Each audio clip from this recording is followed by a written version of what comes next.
Welcome to Sports Oracle. AJ Switek once again here with Bobby Hessling. We're doing our Hot Take Thursdays. It's a new series for Sports Oracle. We're both going to give two hot takes. Whoever's turn out worst will have to be eating a hot pepper for the next Hot Take Thursday. We'll be doing this for the rest of the year. Final episode, whoever's had worst hot takes will be eating a Carolina Reaper pepper. So this will be interesting. The peppers will get hotter and hotter the worse you get. So I think this will be a fun segment here. And just to start it off with my first take, I think Davante Adams goes off for 160 plus yards and 2 plus touchdowns. At this point, I don't even know if this is that much of a hot take. Davante Adams has been a freak. I mean, every game, him and Rodgers are balling out, even in the loss today. They have some sort of connection that other quarterbacks and wide receivers don't. I've seen it firsthand. I love Davante Adams on my fantasy team. I'm hoping this happens. And, I mean, Davante Adams has really emerged as a true elite wide receiver one when he's on the field. People doubted him but people don't realize how good he is because of how constantly he's injured. When Davante Adams on the field, he's an elite wideout, and that's why I say at least 160 yards and at least 2 touchdowns from Tay on Thursday. Yeah, I think it'll all happen bearing injury. My first one, there will be a kickoff return touchdown. Doesn't matter when, but I think there will be one. Packers and Mines, they don't have a really good special teams. It's not elite, but it's not horrible. So it could happen against them. Yeah, I think it'll happen. I don't know. I can't say I think that will happen. I mean, altogether right now, kickoffs in the NFL are kind of weird. I mean, they just don't work out the way that they used to with the Devin Hesters in the game. Now it's just you either take your touchback for 25 yards or you go down at the 23. I mean, it's rare. I mean, if it is a difference, you'll get out to like the 28. So, I mean, like returns at this point are just a way for your players to get hurt. A lot of coaches just have the guys take the knee. I mean, if you're really every team other than the Bears and maybe the Chiefs sometimes with Tyreek Hill, Bears with Cordell Patterson, every other team's just fair catching the ball. So, I mean, that's definitely a hot take. I don't see it happening. Maybe we'll get some sort of big run if one of the teams is down and they just want to take the ball out of the end zone. But, I mean, kick returns in general this season and last, ever since they did the 25-yard line, teams just don't take it out of the end zone anymore. I still wish they brought it back to the 20. That's just personally. I agree. It just makes the game more fun to watch. But they're negating injuries, which you got to do. So my next hot take is one for one of my guys. He went to Baylor. I'm all about him. JaMycal Hasty. I think he finally emerges as this new back for the Niners now with Raheem Mostert out. I think he goes off for at least 100 yards. The Packers' run defense today against Dalvin Cook looked atrocious. They made Dalvin Cook look like the second coming of Walter Payton and Barry Sanders in the same body. I mean, sorry to have to throw a bunch of NFC North guys at your face, Bobby, but I really am a big JaMycal Hasty believer. Now he's getting his chance as an undrafted free agent to do something with the 49ers that I don't think anyone saw as possible. He is probably going to be slated as the starter after getting 12 carries today. I think that JaMycal Hasty has all the intangibles. He could be really a mix of a guy like a Mike Davis and a guy like Alvin Kamara. He could pass catch, but he also is able to be a power runner down the middle. He might not have the frame of it, but I mean, he is absolutely a guy you could trust to be a first and second down back and then a pass catcher on third. I think JaMycal Hasty gets at least 100 yards against the Packers, regardless of the outcome score-wise. And then my final one, which I think could happen, because right now San Francisco's offensive line, to me, not very impressive. But I think the Packers' defense is a big night, and they have 5+ sacks. For anyone who thought I was going to say interceptions, you're crazy.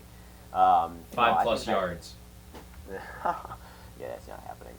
I think the Packers will have 5+ sacks. I think Zadarius Smith, Preston Smith, Kenny Clark. There's a lot of guys. You can see Jair Alexander come off the edge and do a corner blitz, and I think that's very possible. I think I can see that out of my Packers. And that could, to me, I would expect 5+ sacks. I very likely. I hope we can see at least 3. I really hope we can see 3. Well, I mean, you guys have a good pass rush. 5 feels a bit high, but I mean that's why it's a hot take. Smith's going to have to, Zadarius, that is. I think he's obviously the better of the brothers. He's going to have a huge game. And you're just going to need to have guys just coming off everywhere, off that beat-up 49ers offensive line. Without George Kittle, he's underrated in the pass blocking game as well. So without George Kittle, without guys for him to hit his weapons, and if Jimmy G doesn't play after that injury, if they have a guy like Beathard back there, I'm not convinced by his mobility or his pocket presence, so I could definitely see him just going down. Or Nick Mullins, because I believe he was the one who replaced Yeah. Jimmy G. Either one. I mean, I'm not sold on either one of those. That's why they're back backups. Jimmy G needs to stay on the field for the 49ers to have a chance to win games. I could see him making a deadline move to try to grab a nice little backup for him if something does happen, like a Nick Foles or the Carson Wentz for the Eagles. There's a possibility that Alan Lazard could be back, which is, to me, something I like. Yeah, Alan Lazard is an awesome story, too. I mean, I think he's awesome. I'm a big Alan Lazard guy. I'm all for him performing well. I like that Packers receiving core with Valdez-Scantling as well. Just takes even more pressure off Tay for my hot prediction. So we'll have to see whose hot takes perform better. Whoever's due will be in the clear. Having fun watching the other person down some hot peppers. Bobby, before we finish the segment, also if you just want to give a score prediction for the Thursday night game, we could just, for fun, see who's closer on that as well. Right, yeah. This one won't qualify under the eating however many hot peppers we are. I think this is a game that I think the 49ers are going to pull it out. I think the Packers are going to lose back-to-back games. This has never happened under Matt LaFleur. I think it's going to happen for the first time. It's the first time for everything. And that's going to be the first thing. I think the Packers are going to lose this game. I think we get torched running the ball, it doesn't matter who that is. And I don't, to me, it doesn't matter who the quarterback is. I think we just get torched running the ball, throwing the ball. If it's another 8 throws for Jimmy Garoppolo, Bobby, I'll be kind of upset. You have undrafted free agent JaMychal Hasty going against you, and quarterback, and no matter who the quarterback is, I don't see them beating the Packers. So you're saying the Packers are going to get 5+ sacks and the 49ers are going to win. That's a hot take in and of itself. I think the Packers have this game wrapped up easy, man. I don't even think it's going to be close. 34-10 for me. I think the 49ers are going to win this. I think it's going to be close the entire way, but I think the 49ers are going to beat us on a score of like 24-23, 27-24. That's where I'm seeing with this. I think it's going to be probably low scoring. It's not going to be a down week for Rodgers, in my opinion. I think it's just going to be that defense The run in defense, San Francisco. Yeah, We're going to get torched running the ball. There's going to be a lot of long drives. That's what's going to happen. I would have to go. I'm going to go 27-24. San Francisco. They keep it close. And remember, the game is not at Lambeau. Yeah, in that scenario, it would be ice cold. Well, I mean, because Packers are used to ice cold as well, but one of us will be eating spicy hot next Thursday. Thank you guys for tuning in. There you have it. Bobby somehow has his team losing to one of the most beat up teams in the league. It's between them and the Eagles. He also has a first for everything of there finally being a good Thursday night game that comes down to the wire.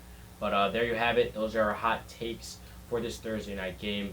Tune in next Thursday to see which one of us will have to be dousing the hot pepper. This has been Sports Oracle with our Thursday hot takes. I'm AJ Swiatek here with Bobby Hessling. Thank you for watching.